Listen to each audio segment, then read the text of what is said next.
పహల్గాం ఉగ్రదాడి తర్వాత అరేబియా సముద్రంలో అలజడి చెలరేగింది. ఈ ప్రదేశంలో క్షిపణి పరీక్షకు పాకిస్తాన్ నోటం జారీ చేయగా అంతకంటే ముందే భారత నౌకాదళం అత్యాధునిక మిసైల్ టెస్టుని విజయవంతంగా నిర్వహించి దాయాది దేశానికి గట్టి హెచ్చరిక పంపింది.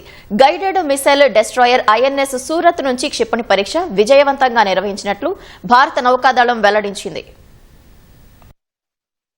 భారత్ పాక్ మధ్య ఉద్రిక్తతలు తారాస్థాయికి చేరిన వేళ కీలక పరిణామాలు చోటు చేసుకుంటున్నాయి. పహల్గాం ఉగ్రదాడితో తర్వాత అప్రమత్తమైన భారత నౌకాదళం ఐఎన్ఎస్ సూరత్ నుంచి క్షిపణిని విజయవంతంగా పరీక్షించింది. Guided missile destroyer INS Surat తొలిసారి గగనతలంలో వస్తున్న లక్ష్యాన్ని అత్యంత ఖచ్చితత్వంతో ఛేదించినట్లు నౌకాదళం వెల్లడించింది.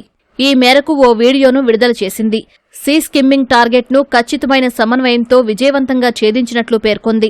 సముద్ర మార్గంలో రాడార్లను తప్పించుకోవడానికి నీటిపై అతి తక్కువ ఎత్తులో వచ్చే డ్రోన్లు, క్షిపణులు వంటి వాటిని సీ స్కిమ్మింగ్ టార్గెట్లుగా పేర్కొంటారు.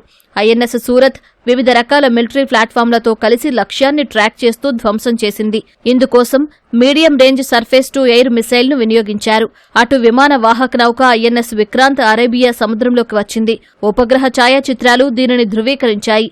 ప్రస్తుతం కర్ణాటకలో కార్వార్ పోర్టు సమీపంలో ఇది గస్తీ కాస్తోంది.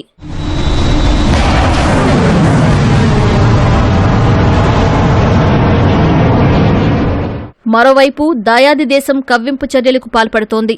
అందులో భాగంగా క్షిపణి పరీక్షలకు పాక్ సిద్దమైంది.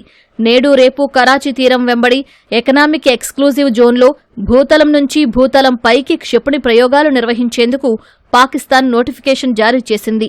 ఈ పరిణామాలను భారత్ నిశితంగా పరిశీలిస్తోందని రక్షణ రంగ వర్గాలు వెల్లడించాయి. మరోవైపు కాశ్మీర్లో ఉగ్రదాడి నేపథ్యంలో పలు నగరాల్లో భద్రతను కట్టుదిట్టం చేశారు. ముంబై నగరంలో పోలీసులు క్రమం తప్పకుండా రాత్రిపూట గస్తీ నిర్వహించాలని ప్రభుత్వం ఆదేశించింది.